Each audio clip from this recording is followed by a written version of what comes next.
Hello, everyone, and welcome back to Director Watch, an Awards Watch podcast that attempts to get inside the mind of cinema's greatest auteurs, explore what drives them, and maybe we go on a few unrelated tangents along the way. I am Ryan McQuade, the executive editor here at Awards Watch, and joining me today is the man I'm giving away to another man, my co-host, Jay Ledbetter.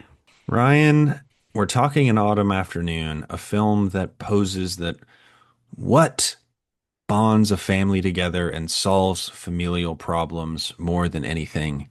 Drinking copious amounts of alcohol. And we're going to talk about it. You think that's what it is? Yeah, that's the theme of the movie. I think that's really the thesis of this film. Okay. Last Ozu. Can't believe it. Last Ozu.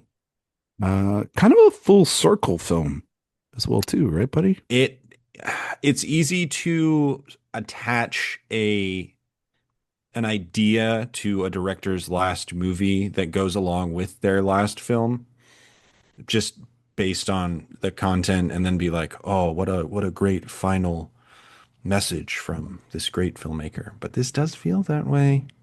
We'll talk about it. It does kind of feel that way. It kind of feels like, once again, he's circling back to those ideas from just even this version of him, right? This that we've talked about post-war. And can I tell you something I didn't know about him until kind of researching this movie? This movie. Okay. He lived with his mom his entire life. Okay. Well, this is going to bring up and then a tangent and a question I have to ask you. He never got married and he lived with his mom for his whole life. Okay. Well, then that does explain the unresolved parental issues that face a lot of these films, and the necessity to push out of the human nest that he is obsessed with. But he died 2 years after this movie. Can I ask you a question? Sure. Could you do that? He died on his birthday. Jesus, that's crazy. Wouldn't you rather die the day after your birthday? Any day other than my birthday. Well, I wouldn't want to die on Christmas. I feel like that's kind of fucked up. Sure. I think Christmas, birthday, and but there's something tragically poetic. And the day of the Oscars, I would not want to die on the day of the Oscars. Nah, I feel like that's that. Well, that's no. Come on, you want to know? You think they're going to do Conan again? They are doing Conan again. Oh, they are. They've already announced that. Yeah, they already announced that, buddy. They locked that some bitch in. He was great. I enjoyed watching. Because you want to know why? Because Conan's great. Yeah, Conan's always great. Yeah, I love Conan. Like, I've always loved Conan. Love him. You listen to his pod? Yeah, it's actually one of the only interview pods I actually can it's stand. Pretty good. Just not my kind of pod. It's not my kind of pod, but it's because it's Conan. I can trust him. Yeah. I don't listen to every one of them, but like people that I like. Like there was one years ago that he did with You're My Favorite, Charles Barkley. And Charles was just roasting him the whole time because Charles is just a great personality. So you put him and Conan in the same room together, it's pretty great stuff. So, no, I was going to ask you, do you think you could do what Ozu does and live with your mom for the rest of your life? No, one of us would end up dead. How's the political landscape with the family going these days? Boy, oh boy. Rocky Road. If I had to describe it as a flavor of ice cream, I'd call it Rocky Road. Yeah, is it a little rough? Yeah. We're really tense? doing it. You know, honestly, I haven't talked to her since the recent events as we're recording this episode. Not to date the episode because I won't say what exactly those events are. Don't say which event it is. It could just be an ice cream shortage at this point. Yeah. But not planning to. No. Not going to do it. Could you do it with your dad? 100%. 100%. Yeah. So I could totally do with, like a full live-in situation with my dad. Mm-hmm. Don't know if I could do it with my mom. Two similar personalities could clash. Also I did that for 16 years. I'm good.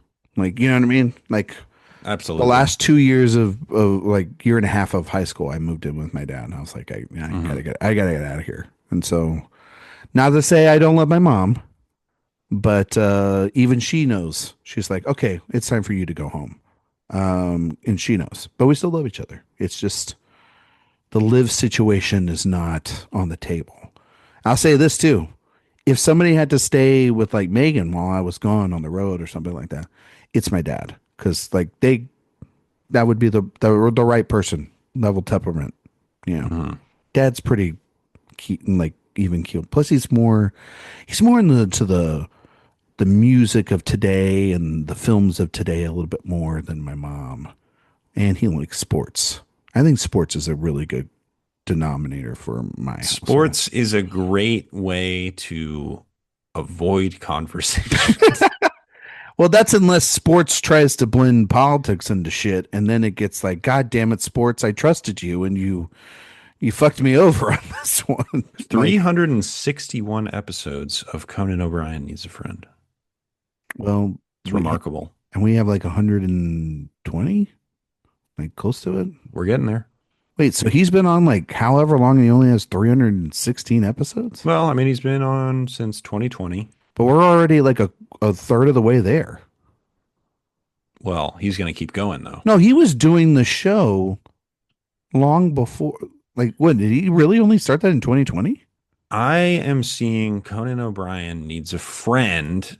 He started a podcast in 2018. It officially became Conan O'Brien Needs a Friend in 2020. Okay, so we've been So doing. that number 300 and whatever I just said includes his pre Needs a Friend episodes. Okay, but like we're already past the 100 mark, and he's only at 316. What I'm saying I mean, he is does that one a week. He does one a week. so do we.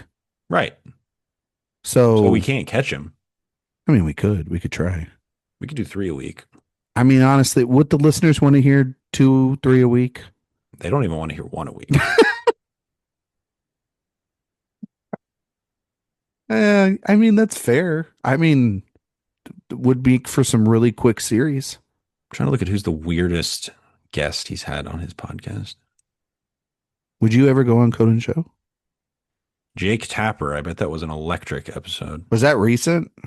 It was a couple years ago. Okay, so it wasn't when Tapper was just like, yeah, that Joe Biden was old and we should have like kicked his ass to the curb book that he Werner wrote. Herzog. I bet that's pretty good. You know, Werner Herzog does, I'm sorry, Werner Herzog does his intro to his travel show that's on HBO Max. It's great. No. You should really watch that show. It's a lot of fun.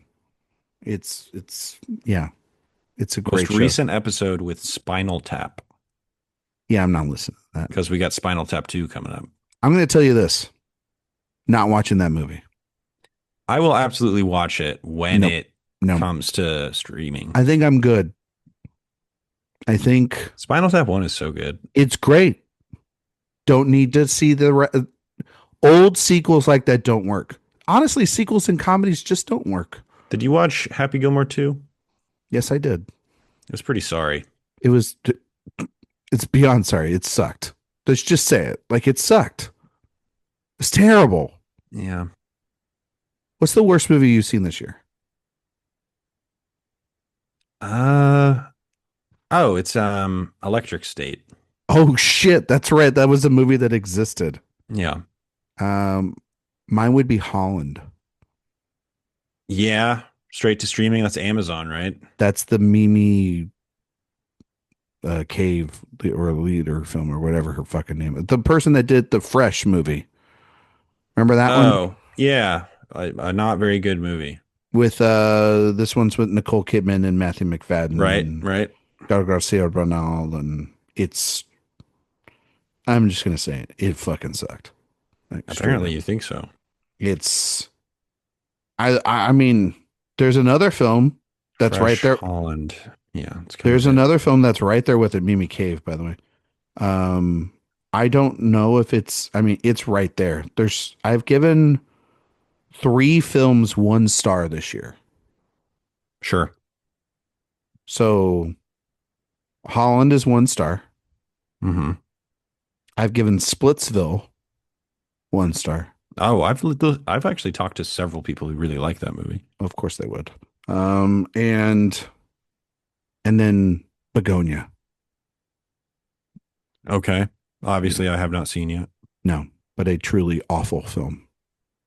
I have Yeah. given 3 films 1 star as well. I have given I have given 8 films 1.5 stars. Well, you've seen a lot more movies than me. I have given 3 films 1.5 stars. My 1 star films: Hmm. The Electric State, Correct.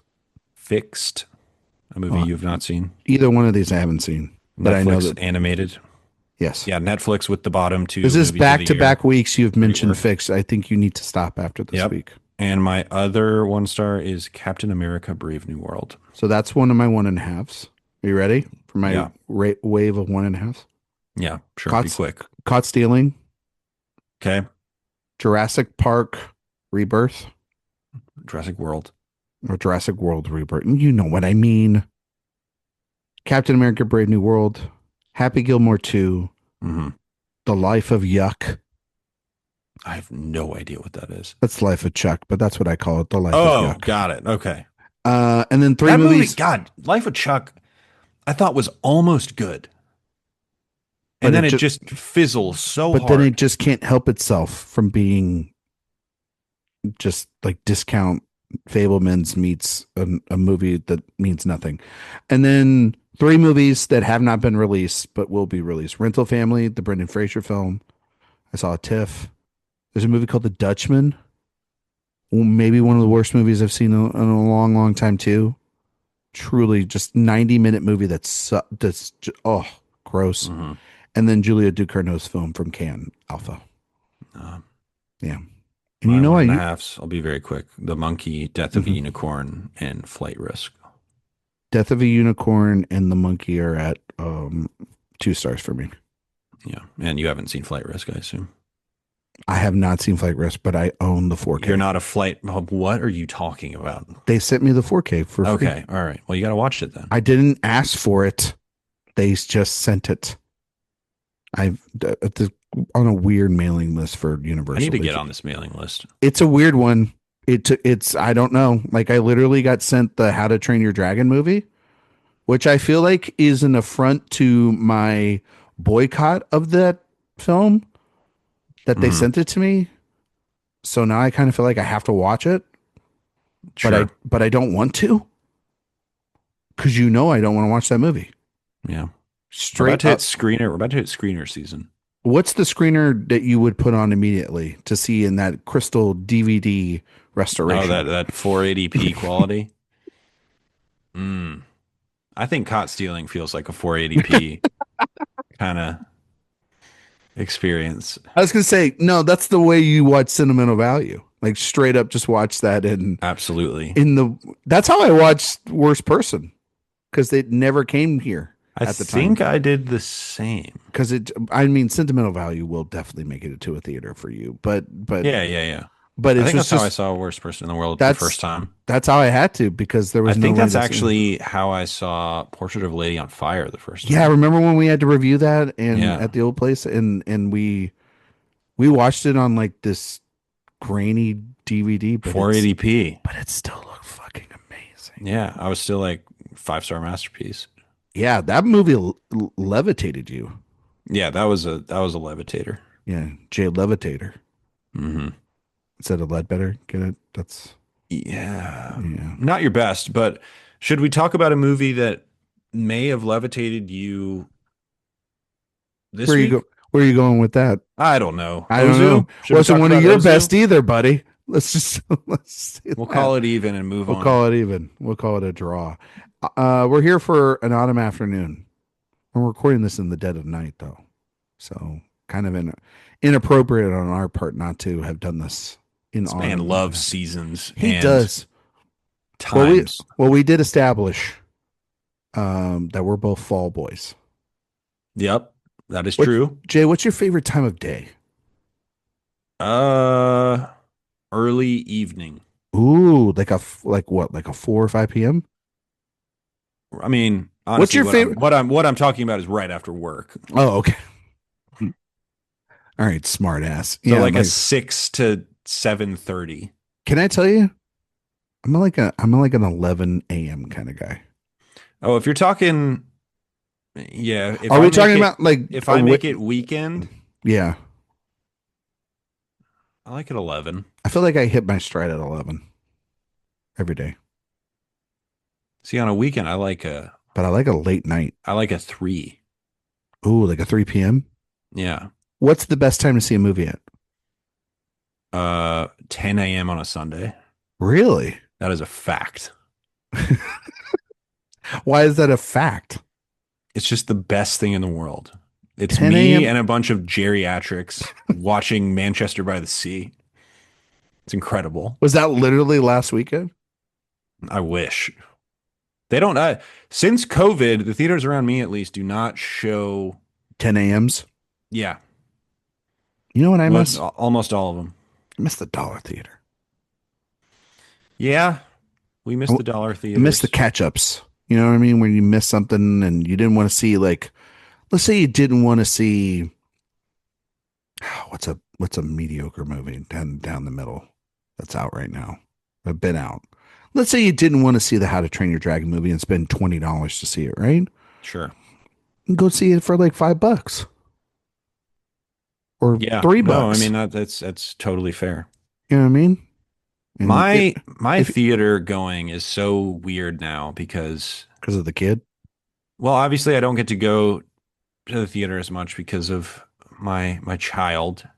God, you really But just need to take now, them with you to but these that things. makes it to where when I do go to the theater, It's special. I would much rather go to a rep screening than a new movie, unless it's something I really, really want to watch. Wow, because you're like dying to see Wicked Part 2. Well, absolutely. But I've seen, I'll save one release for my recommendation of the week. Okay. But I mean, I went to go see like Pulp Fiction in 35. It was Oh, awesome. that's Uh, that's that's hot stuff. yeah, I just try to go to those, Well, see, especially if they're projected on film. my problem is I have to drive to Austin and do that Yeah, Atlanta's got because a good rep they scene. do. Yeah. Most major cities in America have a good rep screening Hmm. situation. San Antonio, step up your fucking game. Yeah. It's getting Get your act ridiculous. together. You know what my wife said? That I should get a loan and I should open up a theater and do it What did I go myself. see? Mulholland Drive. That was awesome. And I said to her, "Do you know how expensive that endeavor would be? Yeah, it's true. No way we would be able to do it." She said, "Though, but the nerds like you would have a place to go." And I said, "I've been called out. We used to have like a good one, and then but it was in like an abandoned mall, and nobody wanted to go into it because they were afraid if you went to a 10 o'clock screen or 10 p.m. screening that you would like get mugged at your car or whatever. So We've got two good ones, yeah, and then one that does it every now and then. oh, okay. Well, there's that. An autumn afternoon. We're here at the end of the Osu Yes, series. last one. It's sad that it's come by so quick, but it's been great. It's been a great series. It's been a great series. It's been great discovery. We've Absolutely. had really, I think, can I say we've had our most introspective series on ourselves? Malik for me, but yes. Well, I'm thinking in terms of what we've shared podcasting wise. I feel like we had literally a therapy session on this series Well, a couple of Tokyo times. Story was I thought Late a Spring was pretty big too. Late Spring was the same. Yeah. Matt Huff told us about his life. Yeah. So shout out Matt for literally telling us, and we went and we talked about VeggieTales, which We I did think, talk about yeah, we did VeggieTales, not do that with Malik. which Ozu would have loved. Oh man, he would have loved those veggies and making them sad as fuck. You know, I think I'm just thinking of it, in the Malik series, the introspection came from my commitment and just adoration of that filmmaker, as well as some very personal details exposed during that series. But the the power of that Malik series for me was just how hard in the paint I went true. for that one. But I So think if you combine not only the personal stuff we've talked about, but the thing that you and I love the most about a series like this, which is discovery. love Discovery. So discovery mixed with that is a pretty special experience, wouldn't you say? Absolutely. I'm trying to think, has there been a series with more discovery than this one? I'm not sure there has been. Maybe not in this iteration of the show, but definitely in past Yes, yeah, in yeah. our 8 With years of doing Awards this. Watch, I think On this Director is Watch, this is or our show. yeah. Hmm. This is the most discovery we've had, I Yes. would say. I feel like I had to discover some freaking. Um, and I was probably a little further along on Friedkin. yeah. Um, and then you had to discover most of Lynn Ramsey. Yes. Uh, Most of Lynn, like three out of the four, two out of the two out of the four. four. Yeah. There was Haynes, definitely some discovery. was Haynes discovery for you Haynes for the had a most good part? amount of discovery, but I'd seen most of the big stuff. Yeah, that's true. I'm just trying to think. Yeah, I mean, I think this is I the think this is one. the one. This is the one, buddy. And that's okay. Yeah. No, it's good. Um, I know it's good. I just said it was okay. Is okay not good enough, or was good good enough? That's fine. Oh, now it's fine. It's fine. You with your semantics today. Okay. An autumn afternoon. Are you ready to talk about the Oh, last one? Kozlowski was also a lot of That was discovery. yeah, that was a bit of a discovery, big time for you. Yeah. God, that was a good series. That was. It was a fun one. Four good movies, Feel like maybe great I movies. feel Is like I actually sounded better. like an idiot on that one, but Wait, whatever. don't you always sound like an idiot on these That's a things? fair point. I was gonna say. Ryan, that's a great point. Well, I do have them every now and then. It's just you got to listen for them, right? Every now and then.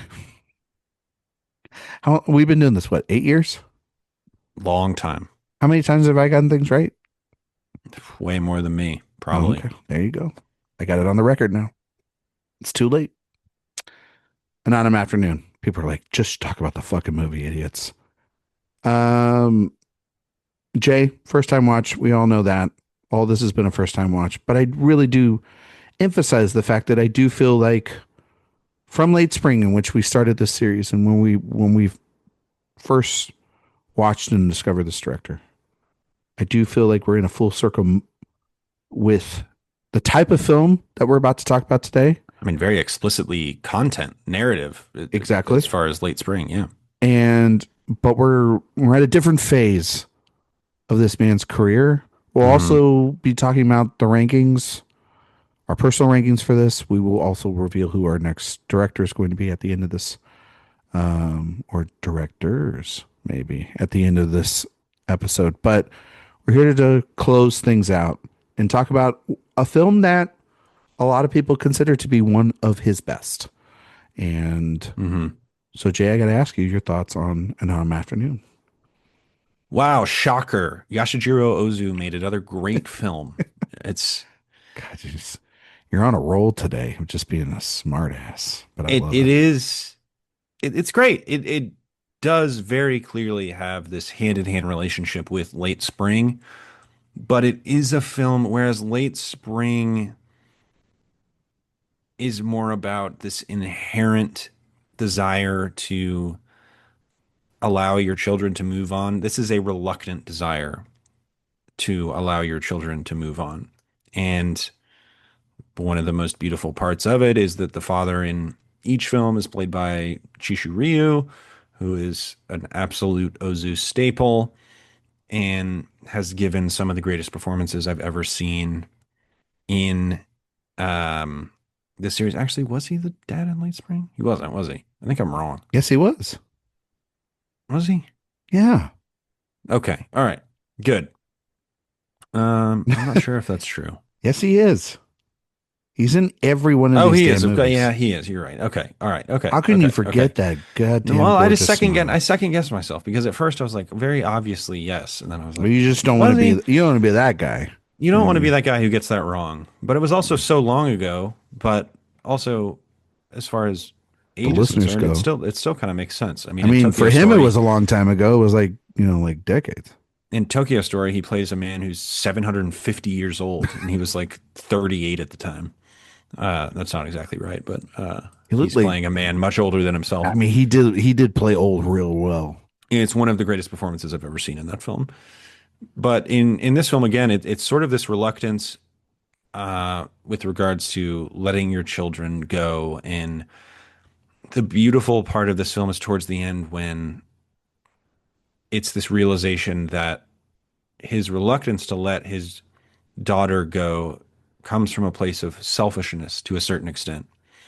And this is also a film that deals with materialism in a way that I don't think any of the films that we've covered in this series have.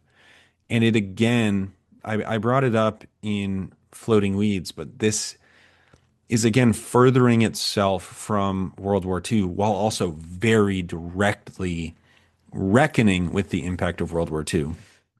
But that's more to really show how the country has departed because it feels like the first time that they've reflected on that in any literal manner in a long time. You have this motif of this marching, this naval marching song that plays 3 or 4 times in the film.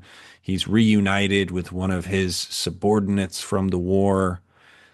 And that stuff is powerful. And you hear them discuss whether or not it was good that Japan lost the war. And the father, Shuhei, is convinced that it's a good thing that they didn't win the war. They don't go into it much further than just that sentence, but that's a powerful thing, especially because, at least in America, and this speaks to Ozu is considered the most Japanese director ever. It's a little bit of a flippant classification of him, but that's kind of what people like to say.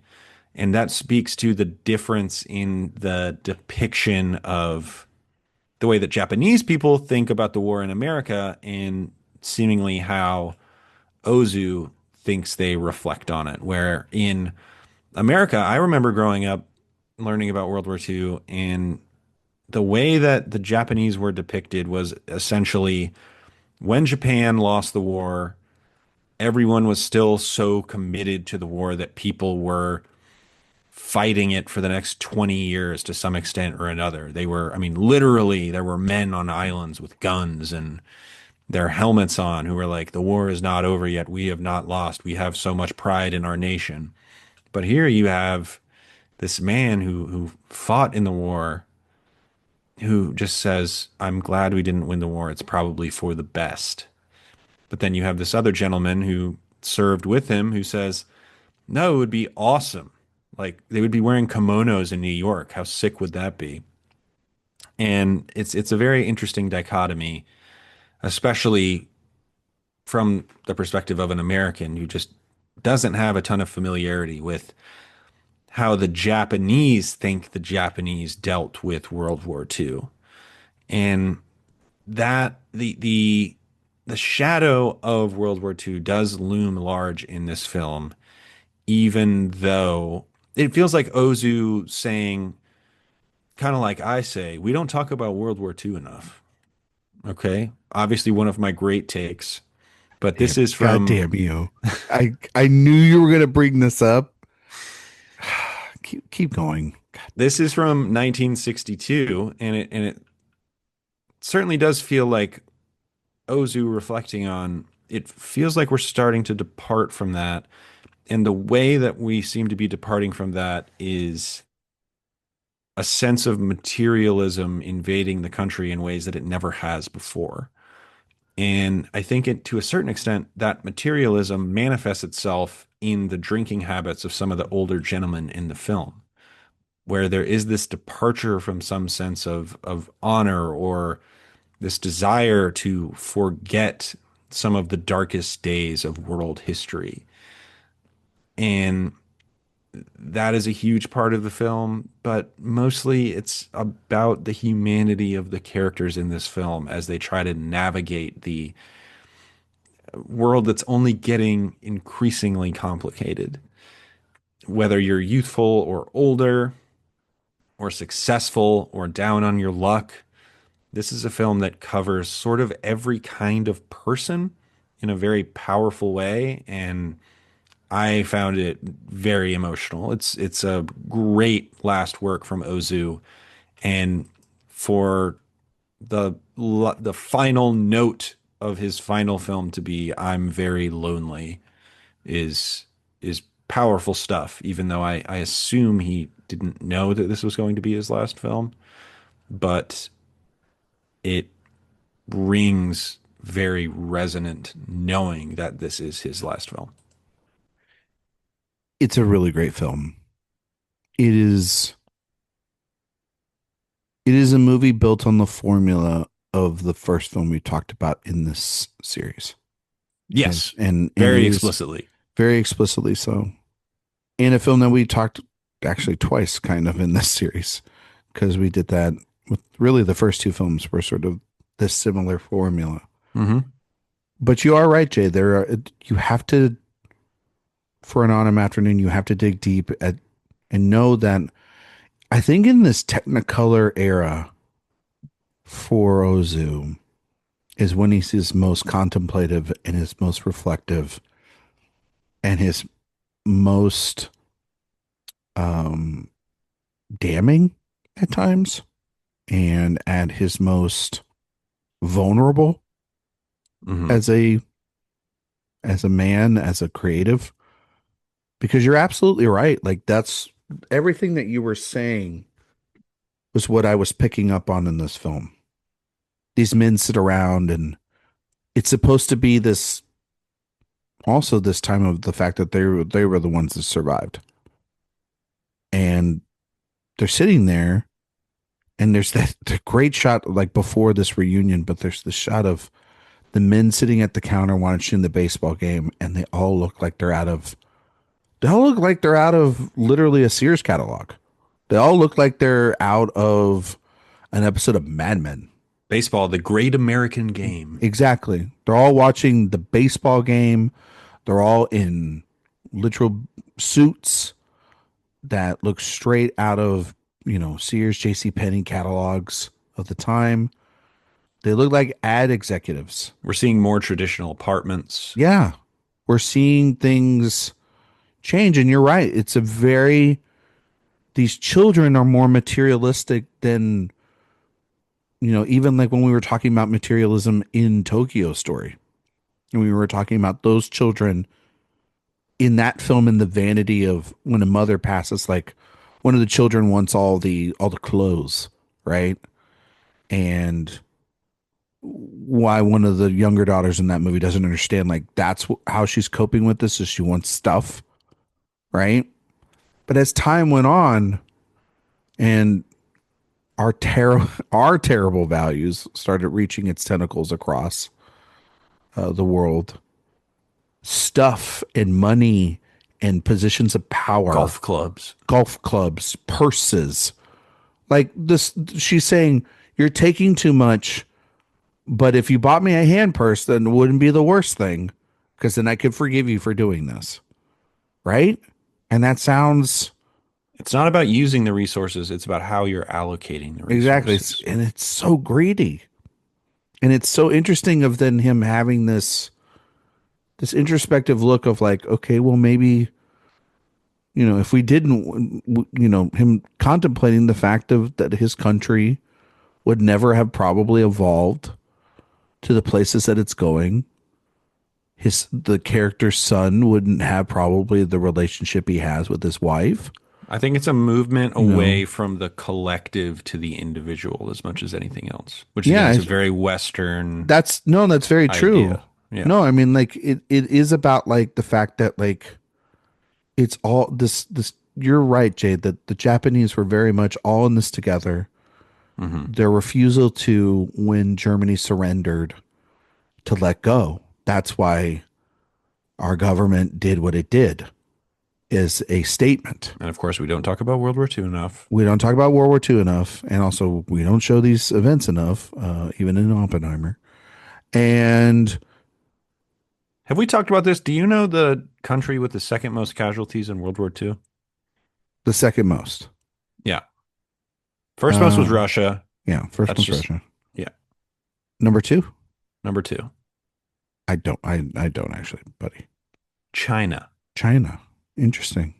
Japan was bad news in World War II. Yeah, no, they were a well-oiled machine. Yeah. and it had to be stopped. Imagine And a then, little country like Japan eviscerating China. I mean, which That's is, crazy. I mean, in our modern times, that doesn't sound about right, but back then it was, and, Yeah, it's crazy. um, but I do think that then it's Ozu reflecting on the fact that, like, my country has evolved and changed in the aftermath of being nearly eviscerated from the map. And its legacy, or my legacy, in looking at it, is about, okay, what have my stories been about? They've been about relationships. They've been about human connectivity through laughs, through heartache, through love, pain, suffering, sorrow, um, neglect, all these different things running through his films. And will any of that really matter? If we're all, if the world that's around me is actually the one that's formed is a facade of itself and is a fad and isn't even reflective of even Yeah. remotely the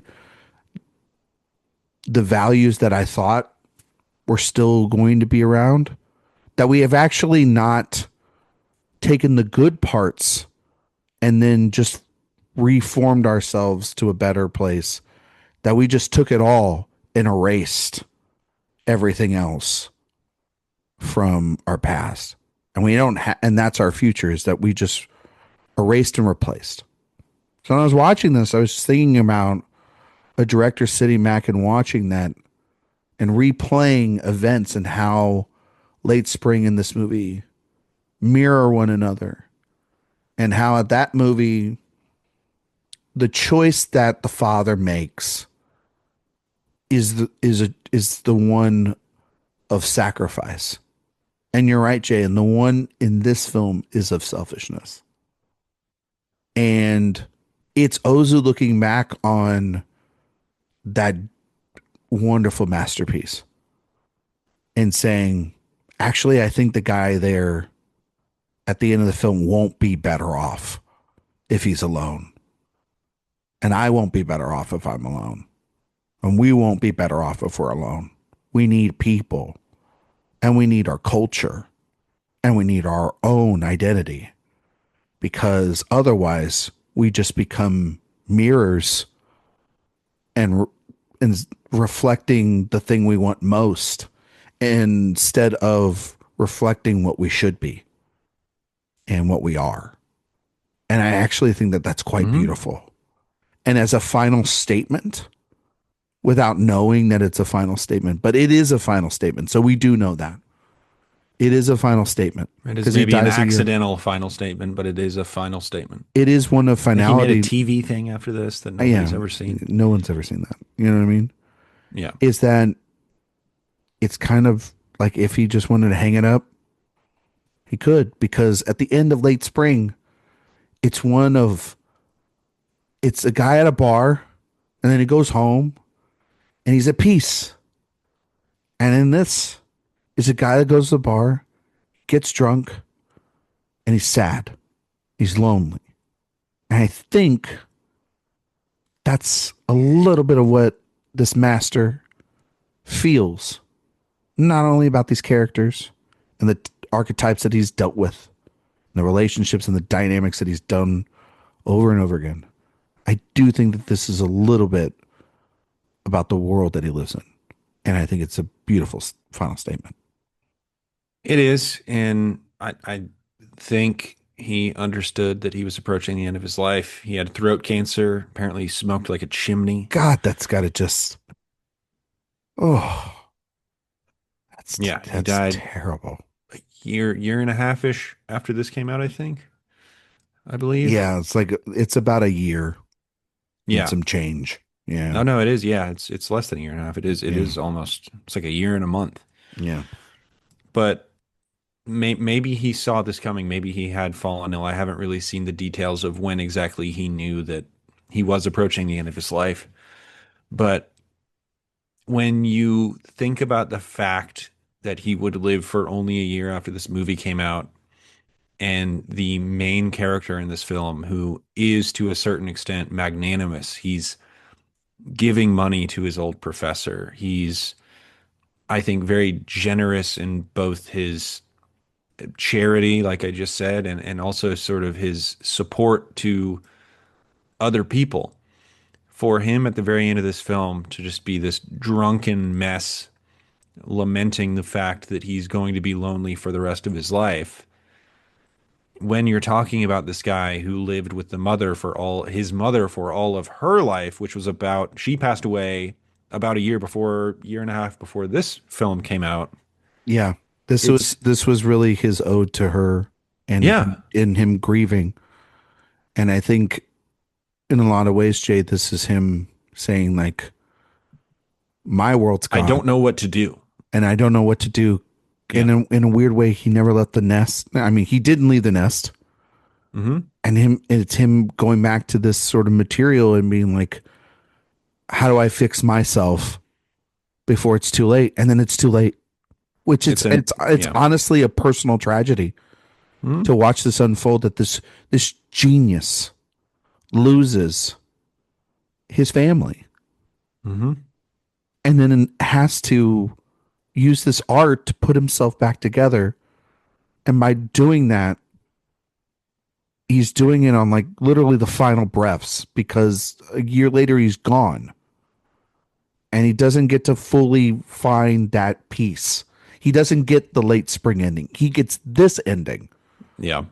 And There is no that's joy in this ending like there is in Late no, Spring. and I don't think that, and I don't know. I mean, he clearly tried to make a television show and do other stuff. I'm not trying to reflect on the fact that like he might have had a joyless ending to his life, but that's not an easy road, throat cancer, to go down by yourself. No.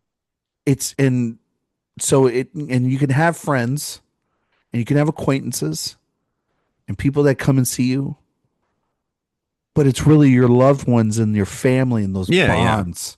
And not And to get that's too what he's talking Oedipal about about there. it, but in the life that he had built for himself, essentially his mother passing away was akin to him becoming a widower to a certain extent. Yeah, This was because his like at the end of late spring, live-in companion. she's saying at the end of late spring, I don't mind being with you the rest of your life.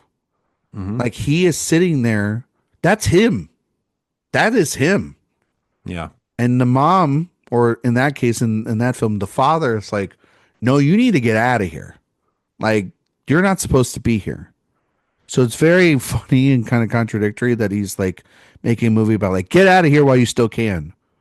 Because he's old by that point and there's no cutting it. Like he's a traditionalist in And that his movie was life. about 13 years before this one. So he was Yeah. still old. He was well into his 40s He when he would made have, that. yeah, he would have been like 46, So that was 47. probably him still looking backwards Yeah. and And just being being like, like, how am I? And it's also so interesting. It's like, how are you this successful artist um, and not see that you need to separate, but also or he might have it, just been consumed by his work. it's consumed by the work, but then it's also this guilt that I'm, I'm all she has. Sure.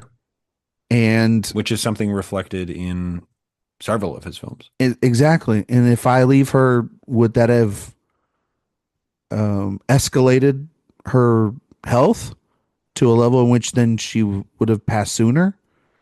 Would have made his life a mess, traveling back and forth to take care of her. Hmm. It was probably easier for that to happen. But I mean, you're right. It's no different than like, I mean, Jay, we talked about this, but like, we're going to lose our parents one day. Hopefully it's 30, 40, 50 years from now, for God's sakes. Um, but it's going to be hard. And on him, you could just feel like he didn't have anybody else. Now you have your wife and your beautiful son, and I have my wife, and we have support systems around us. This man had only her. Hmm. And so what do we do when our hearts are broken, Jay? We try to mend it within the art that Yeah. that can heal us, that has healed us before. And I don't I and so reading about it and watching the film and understanding where he's at in this final full year before his his life is tragically ended at 60. It's it's pretty it's pretty remarkable. It's heartbreaking, and it adds a layer of contextuality to a film that is mostly outside of these historical and personal layers pretty beholden to the structure that he's made before. But it just Kind of his hits. thing. But it's workman because and it's unique because of the little things. If It someone, is fascinating to see the change of point of view that he yeah, has later in his career. and using these vibrant colors and almost using Technicolor in more of a darker tone for this storyline as well. Like I don't like the subject matters aren't darker, but the film's look. But these last two, Floating Weeds and An Autumn Afternoon, even Good Morning is a pretty like yay kind of ending to a certain extent. And these last two, these are not his last two films, but the last two films that we've covered in the series are downers, big Yeah, time downers. for sure. Oh, they're absolute big time downers. Yeah. And but they're downers in a way that sneak on you. They're not like, this isn't like Tokyo Story where I think it builds and builds and builds the layers of this sadness. You know what I mean? And at least for me, it doesn't. Like I think that it's profound sadness in subtlety. And I know that that sounds weird, but that's how I felt when I was watching Well, this he's movie. never practiced true melodrama. No, there He's have been dipped his toe in it more in some films more than others, but no, there are some of his titles that I've seen that are a little bit more melodramatic, but this is about just like uh, this broken guy yeah, who is successful there's a lot of and pain. has There's a lot of friends. pain under the smile here, Yeah. and I think that that's why Rue's performance is And like there really, really really isn't good. as much at the beginning, but when he starts to realize that I can't continue No, this existence, then it really starts to hurt a little bit. You know what's weird mm, is that we just hit 18 or 22 or whatever age you want to say. And even if we don't have our lives together whatsoever, the expectation largely is that we just leave and go figure it out. are you Very saying like interesting. are you saying like our generation, In or are you just saying America, American obviously, culture? millennials I think live we at were. home for far longer. Well, I mean, our generation was. I mean, let's. I mean, we're there. We might as well talk about this. Let's do it. Our generation was given the the great lie one last time, Yeah. and after our generation, Gen Z Or maybe when alphas, maybe when we were the last hope. the I great think. lie started, like when it became a great lie I to a think. certain extent. Yeah, when it was an Not to unobtainable. get self-pitying, but No, but I mean, like, Jay, you heard the same things I heard, which is you graduate high school, you go to college, you get a job, you get a pull family, yourself up by your bootstraps. bootstraps, and you can make something, and you can start a career, and you can be whatever you want to be, right? If you put your mind to it academically and within your work Yeah. ethic. I think about very regularly how you used to just be a postman and Do you would you have a house. but also it's like, I think about this all the time because I drive by my school on occasion. Hmm.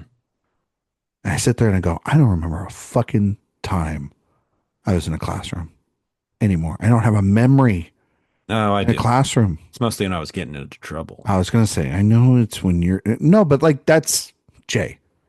The point is you don't, like, do you have a memorable lecture that you heard? I do. I would Remember say I definitely do. like a memorable time? Mostly in like lit. Yeah, right? It's like early. But then you just I don't remember ever being in a calculus class and being like, but did you have that things moment changed today. but did you have that moment when you're about to walk the stage and you were just like, how did I get enough credits to do this? Like how am I already here at this? And like it goes by so quick, obviously. But I remember being on the stage of grad, or like right about to walk up, and right when I was about to walk up, I had the realization of like, how the fuck did this happen? Like, how did I get here? I know I put in the work.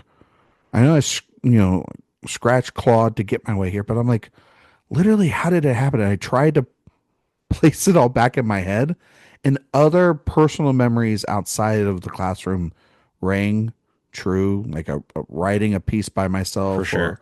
or I And mean, they feel like you more know, revelatory moments that shaped you even but professionally it than should anything feel else. like, but it no, it should have felt like though it was the great triumph of that time, and Oh, it instead just felt like a thing that you're supposed to do. it felt like checking something off a Yeah, list. exactly. Exactly. You know And what, weirdly, that's what I think then our generation felt that.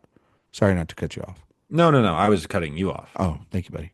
Yeah. And I feel that then after our generation, that feeling became regulatory for everyone younger than us. And there was resentful. Hmm. There's this the wave of people that think that a college education, any type of higher education, is a mistake. And because it's so expensive and everything, and I understand that. Um, but also too, like the idea of like not everybody can have this dream. That was the other thing that was a lie. Like everybody should go to college. Everybody should have this. Like some people should go to trade school. Some people should be Right, right, entrepreneurs right. and bypass this altogether. Well, as the great And Syndrome said in The Incredibles, oh my god, to paraphrase him, if everybody knows goes to college, then nobody does. exactly. You know what I mean? No, I get what you're saying, but like it's So then, to a certain extent, grad school kind of became the new college yeah, a exactly. little bit. Because nowadays, to get jobs and get ahead, it's not even getting the 4 year Yeah. institution that needs to set you apart. It's that you have a master's degree or a bachelor or a doctorate degree, and so we've moved the goalpost. And so then, at a certain point, generations below us, I was just like, you know what? Fuck that. That doesn't make any sense. Hmm. I should be able to work the job I get for whatever I want to do and have it at a rate in which is livable. I mean, our standard of living's terrible. I mean, the fact that most of our I mean, generation, wages just haven't kept up with the no, increases in cost of living whatsoever. I mean, the fact that you and I have a house is actually kind of insane Yeah. because there's so many people within our generation that will never be able to experience that. Yeah. They No, will it's pretty live, nuts. they will live paycheck to paycheck, rent to rent for the Apparently, majority of the their average life. person in America has less than $1,000 in their bank account. And I'm like, what happens if you need new tires, man? I mean, anything. Your water heater breaks, you I know? mean, what happens if like you were like us and the air conditioner blows? Air conditioner blows. You get in a car accident. You I just don't know what you do. You just go into debt. you just have to, and they'll give you a great option. The interest rates will kill you. You know, Yeah. and if you're somehow able to do that, and now they got really sad on this How did podcast, we but get it's here? how did we get here? Uh, But no, I think it's just a part of our time and our reflection, Jay, and I think Ozu's doing the same thing in this thing. I think he's looking at the But he's doing young. it from an older perspective. He is, but aren't we older now than once we once were? Well, no, for sure. But he's, That's why I was thinking when we were having that conversation. yeah, yeah. 'Cause And you know what? we're talking about people now, like I mean people that go to college now, and we see how susceptible. I mean, for God's sakes, it seems like college campuses nowadays and kids are reverting back to more traditionalist conservative values rather than Yeah, when I it don't was know. I when mean, you that's a whole different no I conversation. no but I think that no I think that it's There is a weird inflection point that has been found on college campuses. It's weird. it's It was turning probably like an overcorrection, and then yeah now we're doing like an overcorrection to the to the other overcorrection. side. Yeah, no, I Yeah. mean we were kind of like in the sweet spot of you could be. I think you could be both, and then yeah, Well, the we were kind of generation. before, right before iPhone videos were a Yeah, threat at every every I think second. our high school generation from like because graduated class of 2010 was right before like yeah iPhones were the biggest thing in the world, and Twitter and Facebook And any dominated the small culture. screw up Yeah, you did could destroy you. ruin you. Yeah. Yeah, and now it's the other way where it's like we want to open everything back up and everything's on the table and you can offend anybody you want. And it's like, no, you can't have both. The sweet spot, we set up the blueprint and then you hand off the blueprint to the next one while we're becoming in our 30s. It And we're kind of like, went what from the like a fuck? it went You from know? like a restriction of speech, and now It's like you the can say idea is whatever like you want. freedom of speech means that nobody can criticize you for what you say. And it's like, Well, it's also like freedom of no. speech also means that I can say whatever word I want Right, without right, right. thinking about if those words do actually offend Like people yeah, and the they won't ramifications of that. it doesn't matter if it offends, like it's like offending people isn't an offense, It's also you actually know? the name of the game is It's offending very people. weird. Yeah. We live Well, in yeah, now there's, I mean, man, there's some stuff going on that's no fucking shit. not Like, awesome. no, it's not. And then it leads to dangerous avenues. And I think that reflections by us, weirdly, if I could turn it back to the film, Yeah. is yes, it feels like it does feel like an old man looking at the youth and going, "Holy fuck, you're about to ruin everything." But also is an older man or an older generation looking at what is coming and going, Reflecting on himself. and yeah, exactly. There was this thing I saw. It's about regret. Denzel Washington got a lifetime achievement award from AFI a couple years ago. Well deserved. Well deserved. One of the greatest actors of all time. And he put up a video of his late father-in-law talking about how we should be kind and thoughtful, respectful to one another, even when we disagree. And he said a line in the speech, Jay, that I think about constantly as our online discourse and our world is sort of crumbling around us. I feel like is that in this Twitter tweet meme mean world that we've created for ourselves, we have what a responsibility we have to for the young people he's talking about to change and fix what we created. And it's an opportunity and it starts the next day when we wake up, right? And it's a great lesson that, and I paraphrase for Denzel, but it's kind of what Ozu's kind of going here. But It's that's a like, perspective you only attain after many years on yeah, Earth, right? I don't think you have to wait that long to figure that out. No, Unless but most I people, think that's it human does. nature. Most people, it does take longer. You're absolutely right. I I mean, have more regrets like by the month. Stuff that I did when I was 19 years old. I'm like, that was pretty. I I think wish I so. hadn't have done that. But I think that Ozu here is reflecting on my country went to war and we came out the other side more broken and divided, even though some still stand. That's delusion. And then the old ways before are delusional. So we have to, and so over this 13-year journey of filmmaking that we've cherry picked and talked about, he is slowly showing his culture shifting to a new perspective Hmm. where taboo things of the past are no longer that anymore, where there are norms. And by this way, in this movie, the full integration of others' culture has made the shoreline all the way through and seeped its way in generationally already. Hmm. And what is left is you don't we don't see this daughter with the guy. We don't even see the marriage.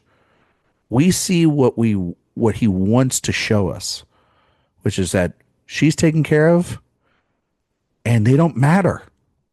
The kids actually don't matter Yeah, the anymore. flash forward at the end of this movie is pretty, it's so abrupt. It's so abrupt. It's that shot when he's sitting with his friends. We skip so much story. We it's not necessary anymore. Because at the end of it, when you reach the end of your life, all this materialism, all this, the golf clubs and the purse and the bullshit, it doesn't matter. What's left is the line that says at the end where it's like, we are just destined to be alone. And that's just how most of us are going to end up.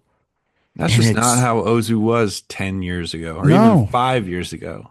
but it's, it's sad because we can debate about like where our generation's gone and where it's going to go. But for the most part, people are scared ultimately in this world of what he's saying, which is that we're most likely going to end up alone. And so how we live our lives really is to try to avoid that, I think. And I think it's a really profound, sad message. He's drunk and he's sitting there by himself as opposed to in Late Spring where he's sitting there and he's folded it and he's eating, he's not going to eat, but he's just sitting there and he's peaceful and it's like okay, cool. He'll be okay. He made the right choice. She's crying, but she'll realize she's in a good spot. And in this movie, we don't even fucking see her. She doesn't exist. Like she is a pawn in all this. The middle son doesn't matter. The other son's oblivious because he's a materialist. Like he's just gonna keep living his life one, $50,000 check at a time. And he's going to be alone. And it honestly then goes from mirroring the ending or the story mirrors and veers from Late Spring to honestly Tokyo's story by the end in a lot of ways, Jay. So yeah, I think it contains multitudes, this one. Yeah, this is another one. I mean, I feel like this is the case with pretty much every Ozu film, but when you talk to somebody else about it and get their perspective, you start to reveal some incredibly personal relationship that you have with the film, and then that only makes you appreciate it To be even fair, more that someone can look at it that way. sorry, I didn't mean to cut you off there, buddy. No, you're good. To be fair, everybody out there, I'm never gonna be alone. I got Jay, and Jay's got That's me. true. So we've got each other. We're covered. We're gonna be the Gourds age doing this podcast. I feel like at a certain point, if it's just me and Jay, we're just gonna end up in the old folks' home, and we'll be doing podcasts weekly. Absolutely. And I wouldn't have it any other way, buddy. No. Honestly, till the end of time, you and I are going to be doing this. We're tied We got together. to change the name eventually, though, like the octogenarian Elder movie Watch club. Yeah, Elder Watch. There we go. Senile Watch. Senile Watch. I don't remember much of this movie, but I watched it 5 minutes ago, and I don't know who was in that. Leonardo DiCaprio. I remember him. He dated all the young women. Which Leo movie am I talking about there at that point? One Battle After Another 5. Just keep battling. Just keep battling. But yeah, I mean, have we knocked this out of the park? We have knocked it out of the park. I do want to bring up a perspective on World War II that I think Oh my God. is sort of, we don't talk about it enough. Okay. All right. I know we've covered this because I thought we laid this to bed. I decided to debate with somebody else about this in my day-to-day life. Did they said we talk about World War II plenty. And I think by the end of it, I sort of convinced him that I was right. I think we talk about it a lot, buddy. I just don't think we talk about it enough. How much do you want talked about it? Like when I'm with you, how much do you want? Because at the time we're I'm not saying I'm on about this to go visit you. podcast. Are you I'm talking just about saying like when I'm broadly. in person? Do you want me to like talk to you like a You whole can night go about back to this? World War II for just about any That's fair. contemporary. We get it. But why don't when we talk about the iPhone, I mean, Jay, you why could aren't make we the like, well, really, Jay, you do also know that the like technological advancements that had eventually came to be the iPhone were sort of say it. Come on. Go all the way. implanted during World War II. There you go. All right. And I was Yeah. like, just get to your point. There you go. Yeah. I mean, Jay, there's You know, there's a cultural war going on right now that has an incredible amount to do with World War II. Yes, I understand that, Jay. Yeah. Um, I mean, the other thing I could tell you is this like, okay, but there's a couple other moments that are kind of important in history after World War II. Negative.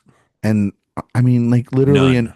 I think literally in our lifetime, the biggest one is 9/11. And I don't think we talk nearly enough I don't know. Not about the familiar. impact of our current situation continuously is a byproduct of that. And our generation. I think our generation went through something, That's the thing from Vice. sure. I don't think our generation, I think our generation went through something that all the other generations below, like that came after us, have never had to face. And I No, think, 9/11 is I consider 9/11. I consider people young if they don't remember 9/11. yeah, I think that at a certain point, the COVID people the And generations will feel that as well. 9/11 has also really been memed. It's the Yeah, first. it's a joke. Yes, it's interesting. Yeah, I'm part of that problem. Well, I send you guys the joke. reflect. I send you guys the video every year of Caitlyn Jenner by the flags going 9/11, and so I'm part of the problem as well. Well, my version of that is Dave, or is his name David Guetta? Is that his name? I The sure. DJ who did the George Floyd thing.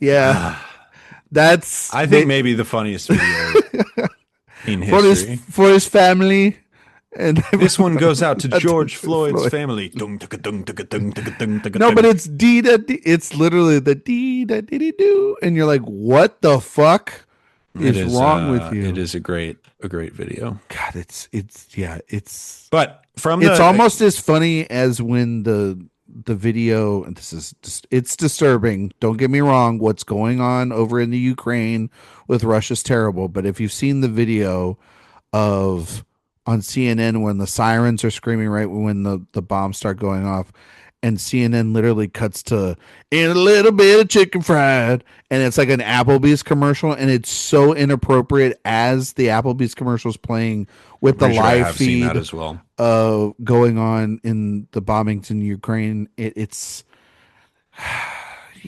just, where were you when those television It moments was happened? probably that Applebee's song. Which one? The, Applebee's on a date night. Dooba doo, dooba doo, dooba dooba dooba doo. You know that one? No, You don't know that? It was no. very popular. Uh, Been We went to an Applebee's at Montrose and during Telluride. a hot minute since I've been to an Applebee's. Truly one of the worst meals I've had in quite some time. It's a rave. Would rather go to Chili's. I'm in a Chili's in as long as I haven't been to Applebee's. You wouldn't get a chicken crisper? Just not into that fast casual It's chain making a thing. resurgence though. I know they are making a Red Lobster apparently has been Yeah. really after declaring bankruptcy. They've been on a heater. They now have They got the biscuits. well, they've always had the biscuits, which have always So been good. those are always good. But now they've done like crawfish boil oh, meals. that's smart because like there's Yeah. like places like there's places that just do that. Like that's their whole Yeah. shtick. Love a crawfish boil. We have a place here. Although it's I called- will say, oh, here we go. if I can criticize Oh. the crawfish Here we go. for a minute, Not enough the meat. the effort to meat ratio of God, a this crawfish is when you know you're a dad. Here we go. is despicable. Yeah. You got it. Like a crawfish is way harder to peel than a shrimp. No, a And you shrimp is get great. I'll take a shrimp shrimp is boil. great. You get Lobster? I mean, not lobster, crab. a quarter of the meat from a crawfish that you get from a shrimp. Do you do crab boil? I don't know that I've ever been to. I've had boiled crab, obviously, but But I you don't never think got I've. like the little mallet and then you're crabbing? Oh no, I've done that. I've done that. I'm talking about like potatoes and The all in this corn. giant Yeah. pot. The corn, it's super Yeah. seasoned. Yeah. It is delicious, It's a lot of fucking but work. those crawfish are just a lot of work. Yeah, but I love me some shrimp though, that way. All Oh right, so there man. were two nuclear bombs dropped on Japan. And I think what is interesting about this film, Also, shout out Sophia Simonella's favorite restaurant, Olive Garden. There you go. is she an Olive Garden girl? No, she's never been, but I Oh, want to build up that she is an okay. Olive Garden person. So I think I've been to Olive Garden once. she's taken the tour of Italy. There's no question. Like, She's been to the garden. and She there's needs been to go to the garden. and that's Olive Garden.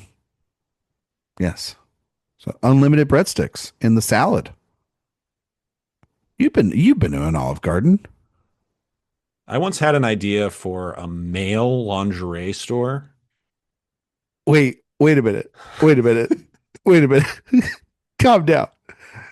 How did you get from me saying I'll tell you Sophia's why. favorite I'll tell you restaurant why. is I'll tell that, you which why. is a lie? Sorry, I'm going to pause you there, Sophia. I know I was trying. I know you're listening.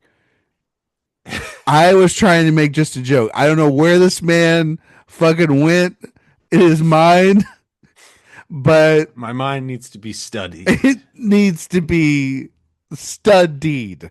Anyway, okay. Or I need a lobotomy. Where Yeah. where the fuck did this All right. idea come from? What is it? Go to your tangent here. So there was obviously Victoria's Secret, a famous store. Correct. I Is that a thought store you're allowed in at a all? great name. Absolutely. Okay, cool. I thought a great name for a male equivalent of that store would be Jay's Garden.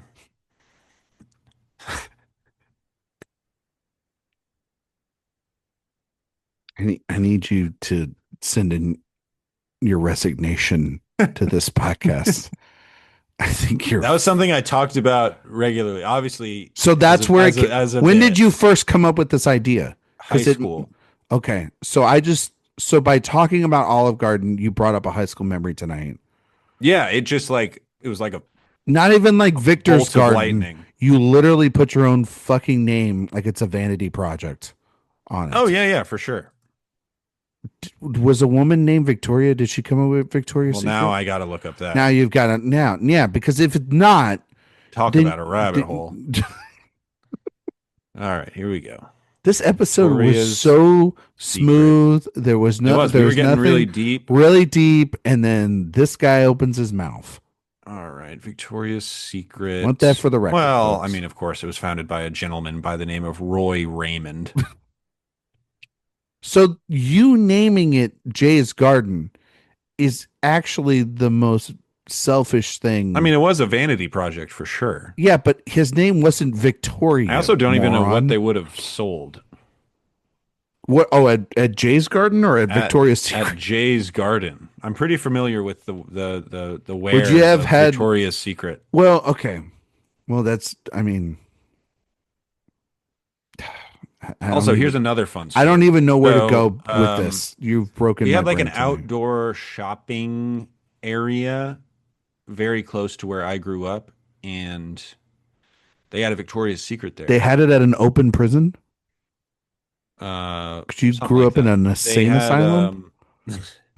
they had a Victoria's Secret there, and I remember one time I was with my mom. I was like 13. Yeah, I bet you stole a catalog. I wouldn't have wanted to see anything more than a Victoria's Secret model. Yeah. But I was walking with my mom, and I looked away from the window because I didn't want it to be awkward. And my mom is incredibly conservative and et cetera, et cetera.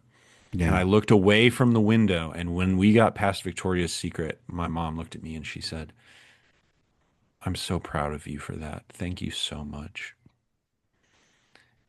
And that's what has kind of brought me to the place I am today, And that's why you were coming which up is the with problem.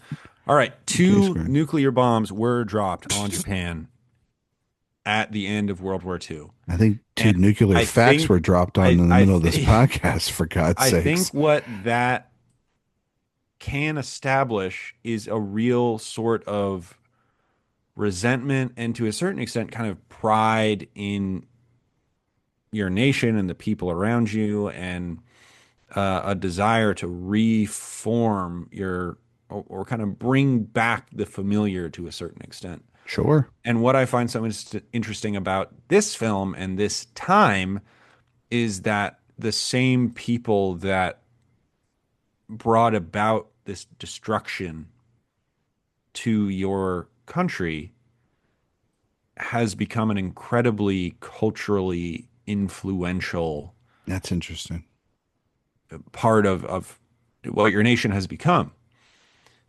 And I don't think it's just explicitly America. Obviously, Europe is much closer and I'm sure had a huge impact as well. But I think those Western influences roll up under the same umbrella. And honestly, the US is actually, I said Europe is closer. I was thinking about it on an actual map.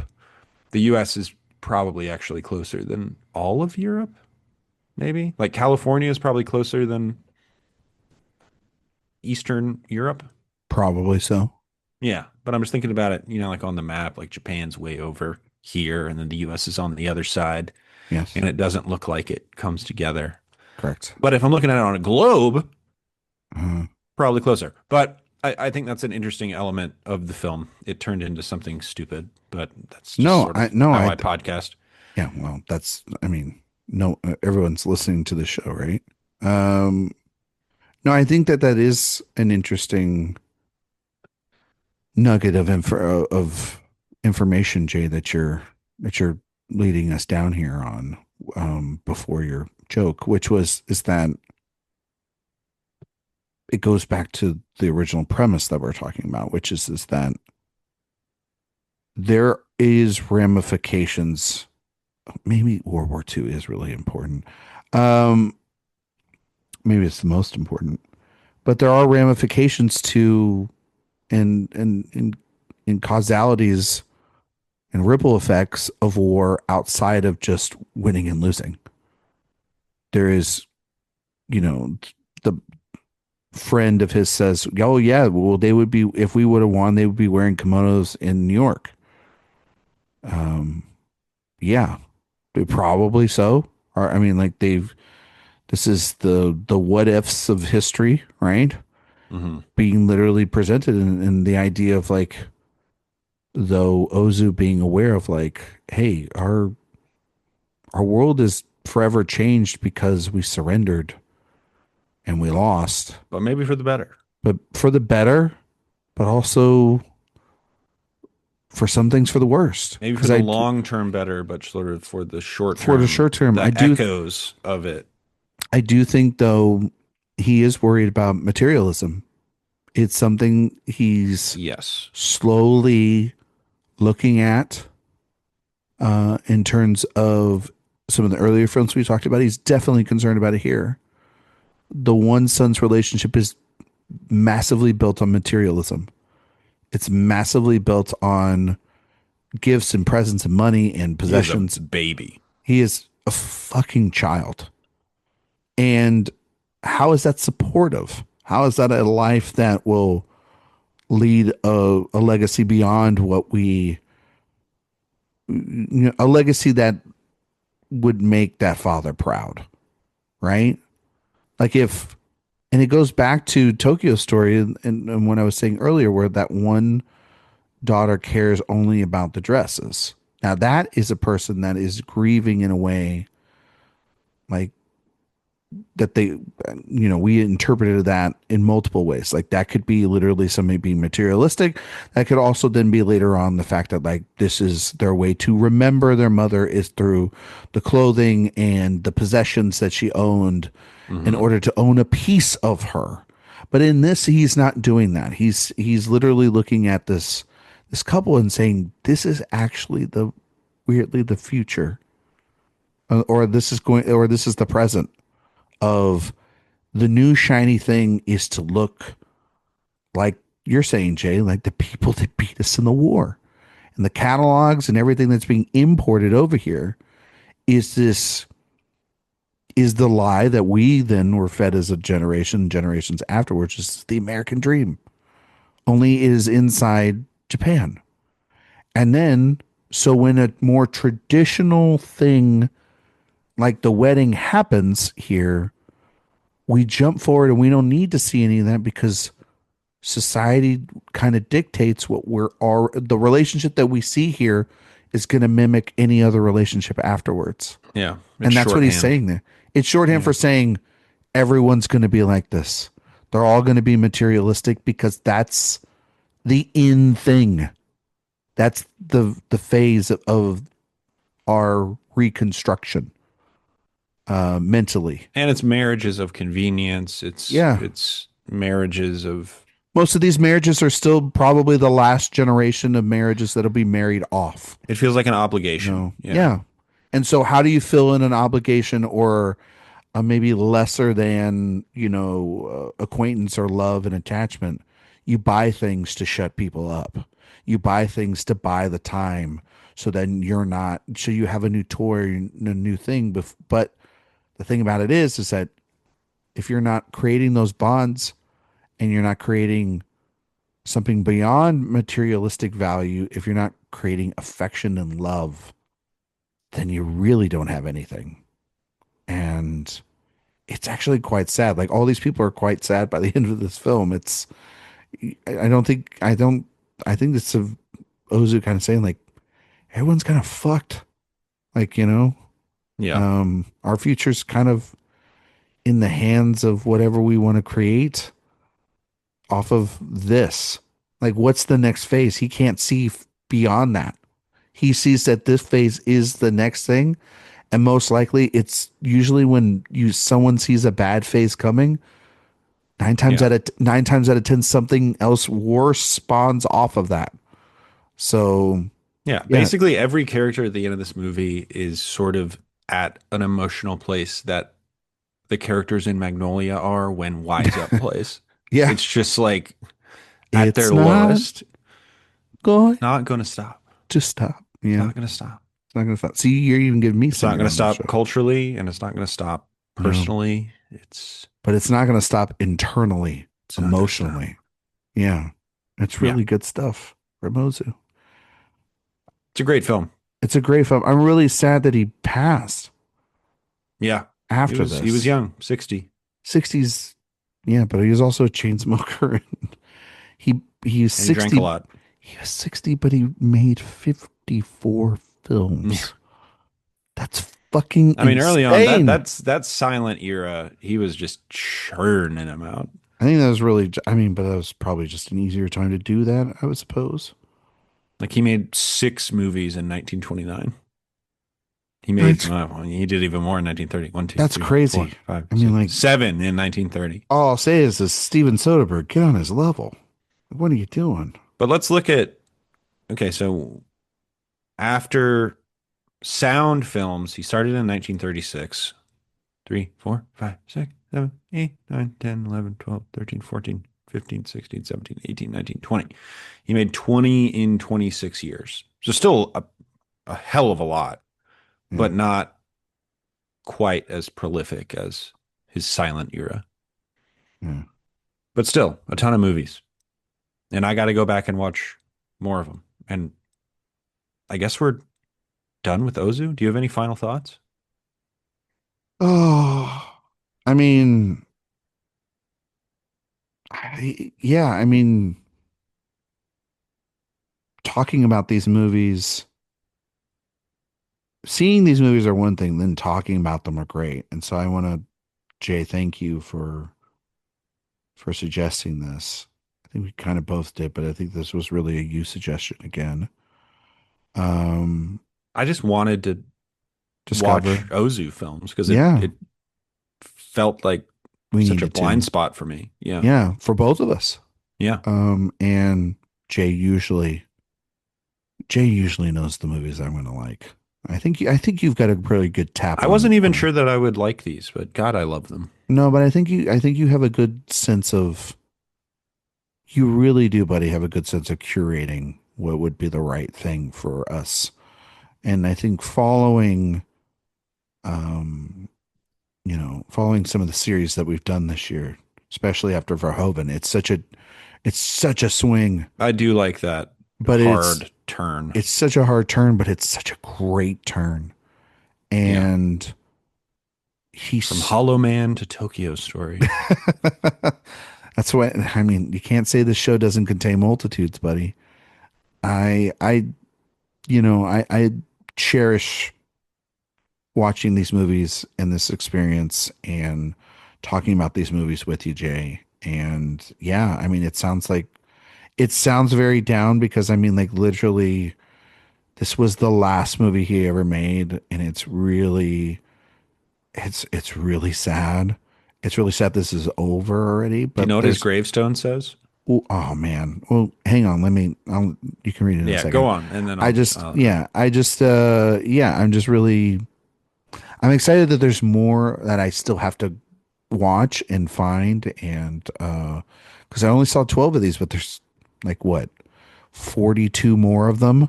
So like I don't know yeah, how you're much of the almost silent. there. I'm Honestly, almost there.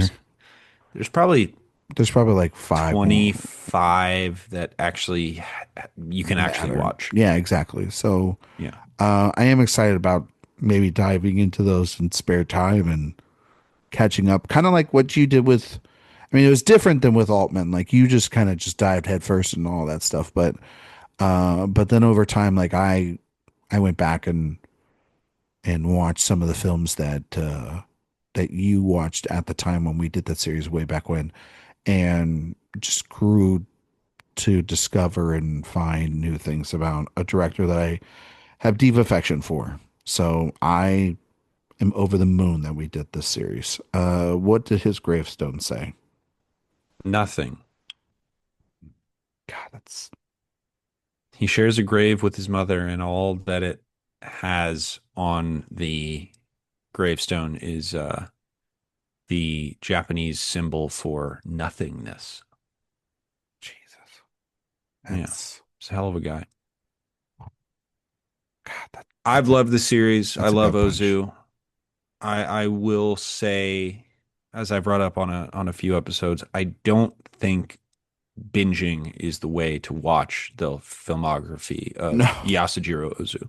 I was kind of great that we had a little bit of like space We did, yeah, just the between way our things. schedules kind of worked out. Yeah, it worked out It wonderfully. was sort of like a couple and then a few weeks off and then a couple and then a few weeks off and then, two Yeah, or three more. it's probably the right way to do it, listeners. Honestly. I agree with you. There were a lot of similarities to his films.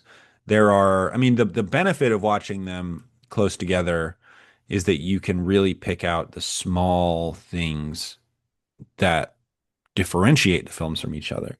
But if you treat them in more of a vacuum, I would argue they probably have a greater impact. Yeah.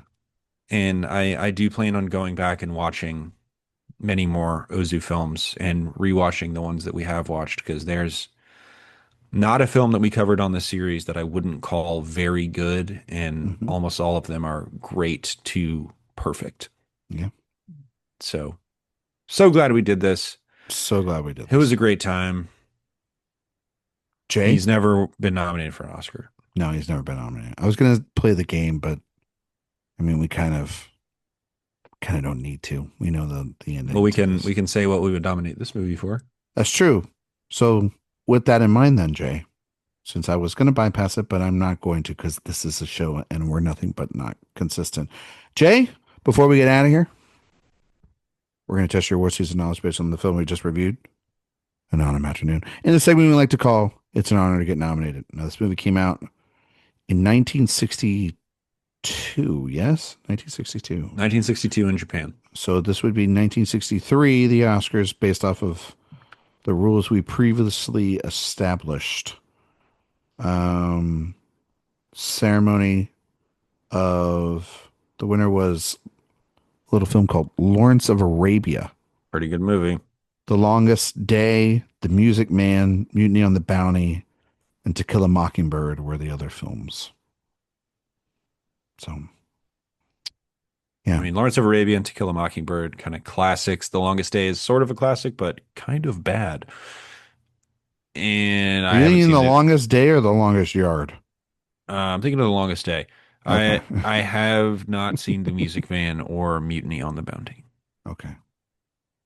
So, Man, The Longest Day made like a good chunk of change. oh, Longest Day was a massive movie. Do you know what The Longest Day is That about? was when we talked about World War II I was, enough. Jesus. Yeah, I knew you were going to say that. Yeah, I knew you were going to say that. Yeah, I mean, um, it's a good movie. that's a hell of a cast, though. Yeah, that's a handsome looking bunch, isn't it? Is John Every, Wayne handsome? I mean, do you think he's handsome? I People mean, is did back then. Robert Mitchum handsome? I'm not sure that's a very handsome bunch. I It's a was just, very I was, striking bunch. I was being complimentary. Yeah, you were being, yeah, I was being sure. nice. You're being kind. Is that okay for me to do? That's fine for you to do. Okay. Hey, sometimes I gotta ask you to see if it's okay. All right, I See, would give An Autumn Afternoon a Best Picture nom. I would give it a directing nom. I would give it an actor nom. best actor nom. Yeah. Hmm. I Yeah. would give it. How did that man not get like an how did like I know Ozu couldn't because he passed away. How did like I mean how did I some of mean, these people it was just a different time where stuff like that didn't really happen. Yeah. It's crazy. It's and I would give it writing. imagine if you're making all these movies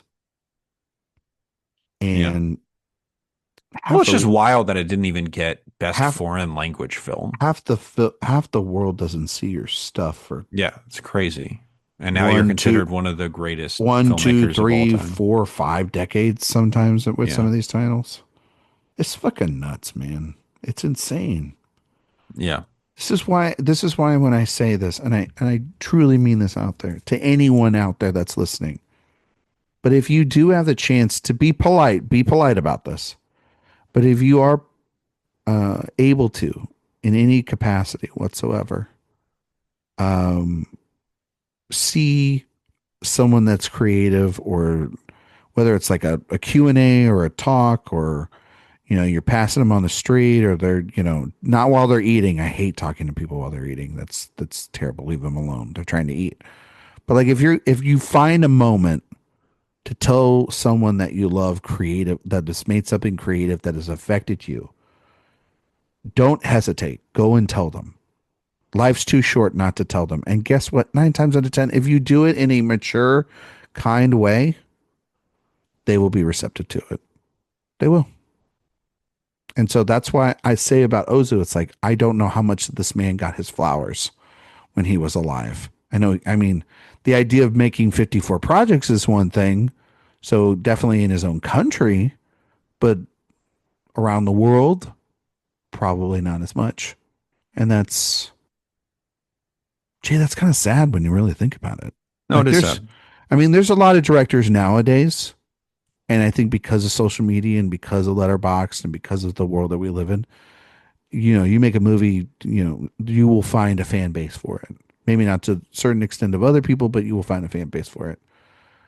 Imagine like, imagine like if Park Chan Wook movies were discovered 40 years from now while he's making them.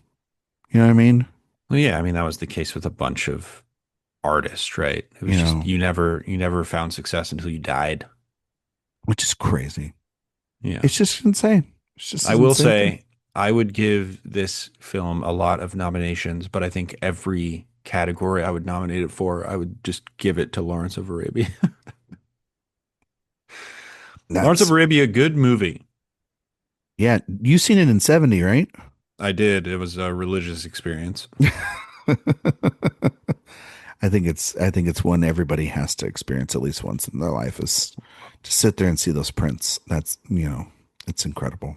To Kill a Mockingbird, how do we feel about that one now?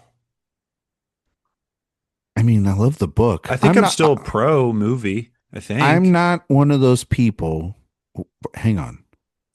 I'm not one of those people that really love the movie because I love the richness of that book.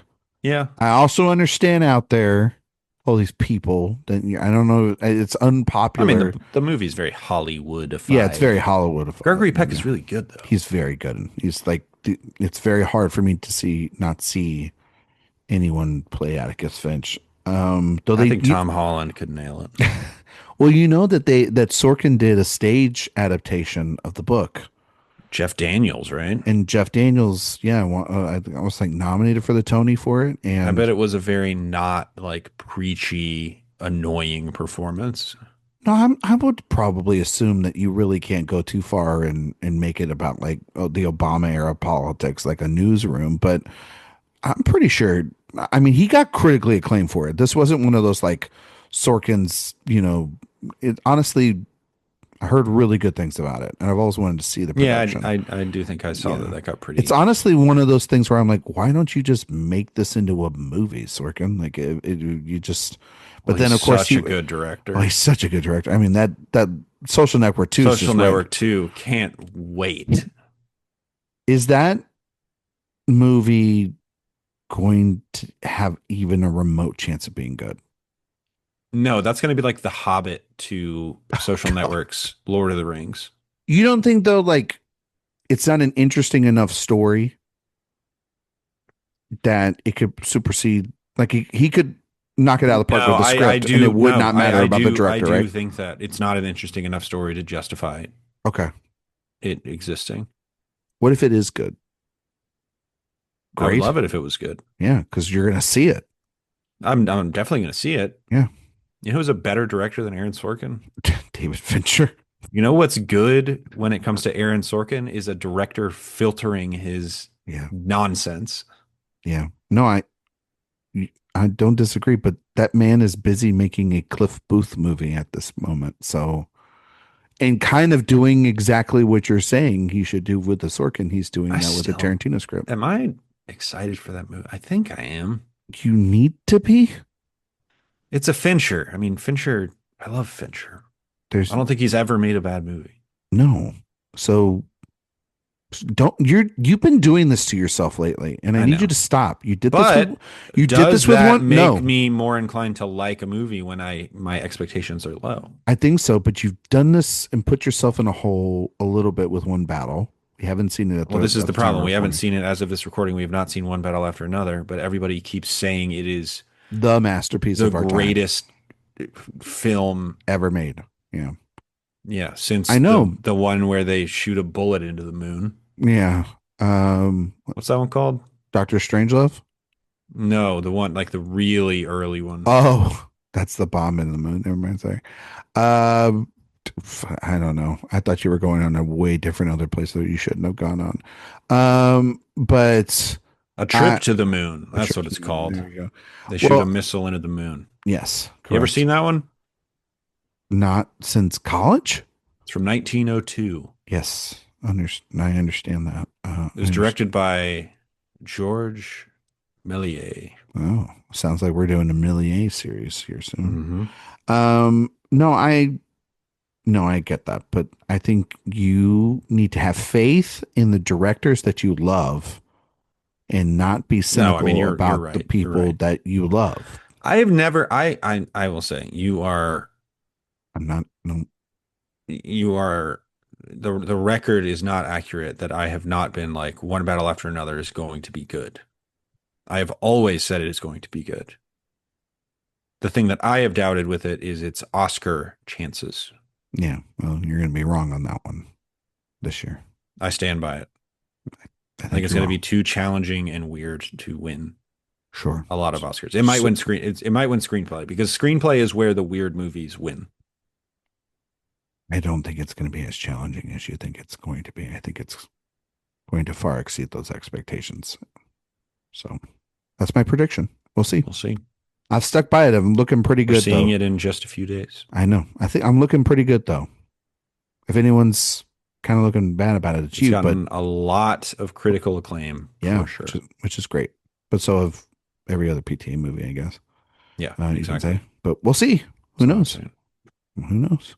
It's a long year, right? Um, Jay, we've done it. We did it. Ozu is over. Sadly, Do we need a rank? we got to rank. You got a rank. Do you want me to go first this time, sir? Yeah, you can go first. You've got more to rank than me, I've seen sadly. 12 Ozus. Hmm. I'll start from the bottom and go up. My number 12 is Early Summer. Okay. It's a film we covered. My number 11 is The Minokia Sisters. Fine Yep. film. Really, really charming stuff. Nothing really like groundbreaking about it. Hmm. Beautiful relationship about sisterhood. I think you really like it. It's very sweet. This is when the stuff starts getting really good. Number 10, The Flower of Green Tea Over Rice, or The Flavor of Green Tea Over Rice, sorry. Really interesting movie about like again, an arranged marriage Hmm. in Tokyo high society though. Wow. And Okay. I think you would really dig it. This one is a take on this that isn't so much it is more elevated because of its societal stature. Okay. My number 9 is The End of Summer. It's again another. It's the film right before this. Yeah, Um, that's a color one. it's a very beautiful film. It's about like the. I'll read this plot synopsis. The family of an older man who runs a small sake brewery become concerned with his finances and his health after they discover him visiting an old mistress from his youth. Very, very interesting film. Again, Hmm. kind of a good partner with this too. Very retrospective. Again, this was also made towards in and around the death of his mother too. So, um, my number 8 is the movie we talked about today, An Autumn Afternoon. Love it. Um, 1960 is where I go for my next film at number 7. That's Late Autumn. Really good movie about like a woman and her daughter are forced to contend with their increasing pressure to marry. So it's generational marriage at that point. Hmm. Very interesting stuff. My number 6 is Good Morning. Those kids love to fart. Number 5 is Early Spring, a movie I think you need to watch. Yeah, that's one that I kind of wish we had covered. It's about a marriage, and it is about sort of how this arranged marriage crumbles from the inside, especially when one of them has an affair. And Sort of the blue Valentine of its day. I mean, you're you're not wrong. I think you're being silly, but you're not wrong. And I think it shows the thorniness and the prickliness that I've talked about with these Technicolor ventures of Ozu. So, Jay, you need, if anything, to watch that movie, please, Okay. and report back to me on what you think of it. Number 4 is Floating Weeds. We talked about it last week. Incredible film. These are like those straight up ones like that I just absolutely love. And everything from here on out is films we covered. Tokyo Twilight at number 3. Late Spring at number 2, and number 1, of course, is like the most revolutionary movie that we've talked about maybe on this podcast outside of Tree of Life, and that's Tokyo Story. God. All right. Our list is fairly similar, certainly at the top. Gee, Um, I mean, it's like we've been podcast co-hosts for yep. a long time. Yep. All I've got are the seven that we covered. My number seven is Early Summer. Number six for me is Good Morning. Mm-hmm. Number five is Floating Weeds. Number four is An Autumn Afternoon. Number three is Tokyo Twilight. I'm surprised you had it at three. Oh, That was one. I mean, I love it, but it, I just feel like that's not traditionally it top three Ozu for people. it But grew on me over the it week since we talked. it rules. Late Spring number two in Tokyo Story, I think, is legitimately one of the greatest movies I've ever seen. Yeah, And it is my number one. that Bye, Ozu. such a shame that this series has to end. but it was a great series nonetheless. And so we move on here for the next series that we will start, and it is a this is going to be a fun series. It is a month long trek from the end of October to the first week of November. Jay, who are we covering in our second to last series of the year? You teased it at the beginning of the podcast. You said maybe directors. Mm-hmm. And we have a pair of directors whose films we will be covering both as a pair and I think a couple independently, correct? I think one independently. One independently. And that is the Hughes The brothers, Hughes brothers. Alan and Albert Hughes. I don't know what to say about them. Actually, I lied. Jay, Oh my God. we are only covering the films that they are a pair together, and that Okay. is All right. about Okay. right. That's actually how it should be. So we will be covering Menace to Society, Dead Presidents, From Hell, and the Book of Eli. Wow. We're not covering Alpha. No, we We're took not out. covering The Good Lord Bird. Well, the Good Lord Bird is a That was a TV television show, right? ser Yeah. Yeah. Was that Um, Ethan Hawke? yeah. Yeah. Never saw it. You watch it? I know you're sort of a Ethan Hawke devotee. I I have watched it. Um, and it's a great series. Obviously, Hawk's incredible on it. And the book is great too. So you should check So are it we out. doing just four? It's just going to be a four movie It will series? be a month series. Okay. And we'll start with Menace to Society next week, a movie that you can also buy. Don't need to rent. You can buy if you want to within the Criterion Collection Criterion 4K. 4K. We will be Yeah. talking about that. Really excited to talk about that film.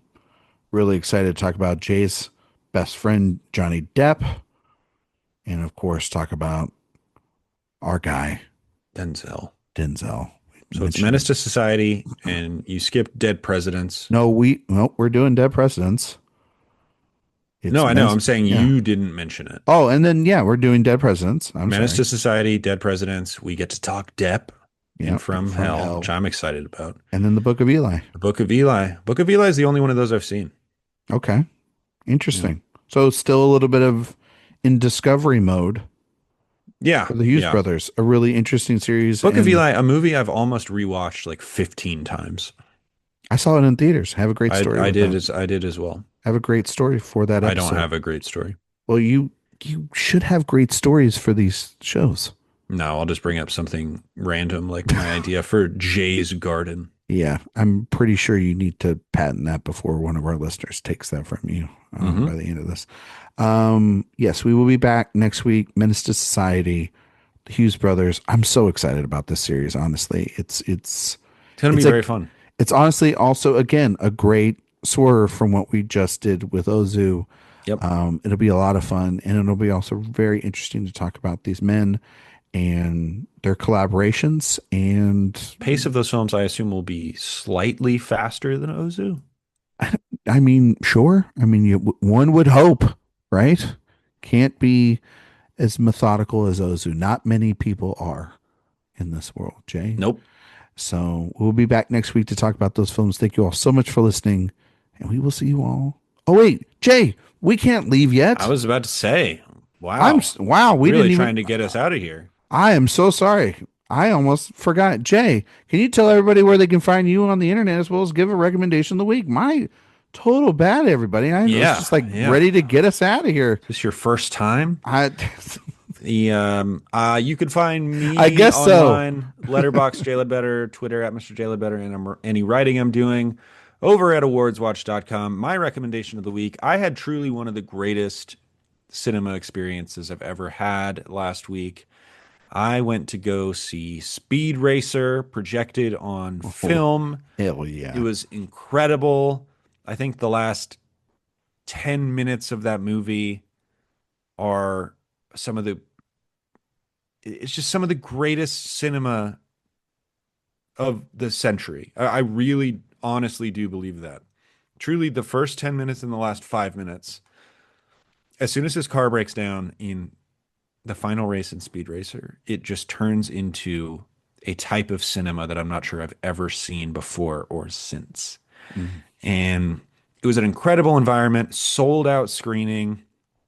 They had like a pre-show, pre-screening band playing the Speed Racer music, and there was trivia and people kind of dressed up, and it was just an incredible environment to watch an incredible movie. Every time I watch it, it only gets better for me, and it's a masterpiece. An absolute masterpiece. Remains my favorite Wachowski film. I adore that movie. I adore it. A masterpiece, one of the great films of all time. If you know, Saw you it with know. friend of the show Jesse Nussman. Oh, Jesse. Hopefully, I can see Jesse soon. Yeah. Um, just a really great film. Just man, the Wachowskis, they don't make movies better than just about anybody these days. They know how to make big budget films, and make them with heart. Man, they Oh can. yeah. Yeah, that The sincerity sincerity. is Yeah, it's just palpable. palpable in that. The power of love, power of family.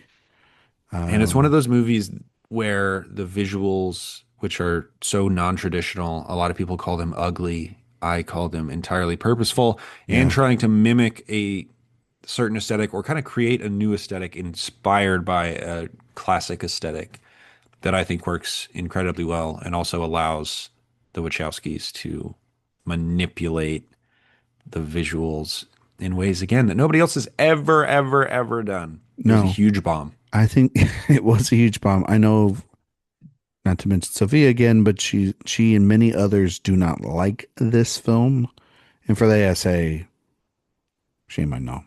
I think It's a that's one mess. of the true cult movies of the 21st Yeah, century. I mean, I need a 4K of it. I would love that. I would love that movie. Yeah, and it's to me it's, HDR on Speed Racer. but it's Ooh, one of those baby. that really do, like, you either love it or you don't love it. Like, you hate it. Like, It's a it's one of lot of the, movie. it's a lot of movie. And sometimes, listen, Jay and I can take multitudes, folks. We can talk about Ozu for 2 months and love all these movies, and then be like, yeah, we want to see Technicolor just thrown at us left and right in ungodly amounts. And done though with just a, I mean, that era as an answer to their Matrix trilogy is it. Yeah, it's unmatched. It's a movie that I continue to go back to as just being like what you talk about, Jay, which is pushing the medium forward. It's formally experimental, audacious. It did something entirely new, and other movies have definitely mimicked it or been inspired by it to a certain Yeah, extent, but they've never taken it to the levels no, that the Wachowskis did with Speed sir, Racer. they are unique, unique, unique, unique filmmakers. You can find me on Twitter, Instagram, Letterboxd, Blue Sky at Ryan McQuade 77. If you like all of my work here at AwardsWatch, and if you like podcasts, you should listen to the main show. We also do award season episodes from the editors that release throughout the week on a weekly basis. iTunes, Spotify, 5-star reviews, greatly appreciated. While you're on the website, please sign up for the newsletter. It's the best place to get all the news, reviews, interviews, and podcasts sent to you all in one place. Not to be down or a downer, but we at the time of recording this today, we lost a legend Oh yeah. in cinema. And we throw the word legend around a lot for people that pass in respect. This was a titan, a legend, a one of one, An Jay, all-timer. an all timer. And the great Robert Redford passed away today. I think I broke the news to Jay, which I didn't think I You was did. doing. Yeah, I was at work. Uh, um, broke my heart. I think it broke Jay's heart. It broke everybody's heart. Everybody loves Robert Redford. My father's favorite actor. I've seen pretty much every film that Robert Redford's ever been in or directed. That's either good or bad, depending on who's the eye of the beholder. Um, I what I would recommend. is multiple things from Robert Redford. I would recommend, of course, Jay knows my beloved, one of my favorite films of all time, All the President's Men. Obviously, one of, I think, the most rewatchable films of all time, Jay, and the most universal films of all time. If you had to make me put a list together, I would say Butch Cassidy and the Sundance Kid is definitely that. I think a movie like The Candidate and 3 Days in the Condor are absolutely fantastic work. I think The Natural, if you want to watch a great sports movie. Oh yeah. I think if you want to watch him as a director, he has three really great films: Ordinary People, which he won the Oscar for; Quiz Show, which is fantastic, and A River Runs Through It. And lastly, if you want to celebrate this man's life and all the other great performances in between, but lastly, his last real meaty performance, I think David Lowery's Old Man and the Gun. Avengers Endgame. David Lowery's Old Man and the Gun is a marvelous film. Really good movie. And Yeah. he's an insanely rewatchable film too. And he worked with Lowery on Pete's Dragon, the greatest live action Disney movie of all time. And they made this film, and it is an ode to him. And there's literally nobody that's done it better. Nobody that's honestly done more for the future of cinema with the Sundance Film Festival and introducing so many people into this world, than into the cinematic world that we love so much, Jay, than Robert Redford, and a tireless activist for climate change, LGBTQ rights, and various other causes. He was 89 years old. He was literally the best, period. Yep. I love Robert Redford. Ryan, you love Robert I Redford. love Robert Redford. One of your all time one of my favorites. guys. Yeah, like him and Newman. I mean, like they Yep. set a gold standard that not many people live up to. You know, not Yeah. many. Absolutely. They knew what to do. Like Redford did what Sundance, what because of what Newman did with the salad dressing and giving that all that money away to children in need.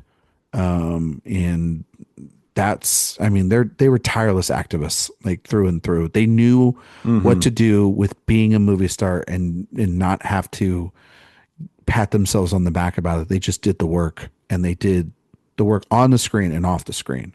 And that's how we should be as people. Yep. They set a example we should all live by. And so watch all those films, discover something. Oh, it's like Sneakers. If you've never seen something like that. That was actually it's the one that I was like, as an ode to Robert Redford, I'm going to watch Sneakers for the first time. Have you never seen Sneakers? Oh, it's so great. He's been covered on this podcast. Yes. You can watch Spy Game. You can watch Spy Game. Yeah, I would. I mean, Also a vital part of Mike Nichols' career. Yes. Barefoot in the Park. Barefoot in the Park. Nichols really called him out in that book. He said, "You're too hot to be the lead in The Graduate." He really did. Have you ever seen All Is Lost, Jay? Yes, I have. Yeah. Really good. Solid. Yeah. Brubaker, another really great film. Truly one of my father's favorite films. I'm just going to mention this real quick. Is I mean, people called him Sundance, obviously, but some people know him as the Electric Horseman, and that's a Sidney Pollack film. It's a really silly film, but it's also he's great in it with Jane Fonda. Redford Fonda. Okay. And original song from Willie Nelson, and that's where my heroes have always been cowboys comes from. It comes from that film. And so it appears he played Ike the horse in Charlotte's Web. Yeah, that's like number fucking 6 on on Letterboxd for him, is that movie. What are we doing here? Jeremiah Johnson, which is great, where you get the whole in the snow, the meme, GIF meme. And I know, people may not like it, but I do. I like The Sting. The Sting's a good movie. And it's the lesser of the Newman Redford joints, but it's a fun movie. And so, yeah, Paul Newman, one of the greats. A legend. A legend. And maybe one day we'll cover So his film. handsome. My Maybe one of the goodness. day we'll cover the films of his on this podcast. It's an interesting ride. Some of the choices made. It's got some great Could do highs. George Roy Hill. George Roy Hill would be great. That would be fun. Do you not want to do Redford one day as a director? Oh, as a director? Talk That'd be back pretty good. Bagger Vance? Talk Lions for Lambs. Bagger Vance? Yeah. He made some not awesome movies. No, but then he made some really great ones. He did. And so they would be really interesting to talk those out with you, buddy. But anyway, Agreed. the great Robert Redford, we love him, and his legacy will live on far beyond his age now. So, thank you all so much for listening. We will be back next week. Now I can intro us out of here. We will be back next week to talk about Menace to Society for the start of our Hughes Brothers movie series. Thank you all so much for listening, and we will see you all next time.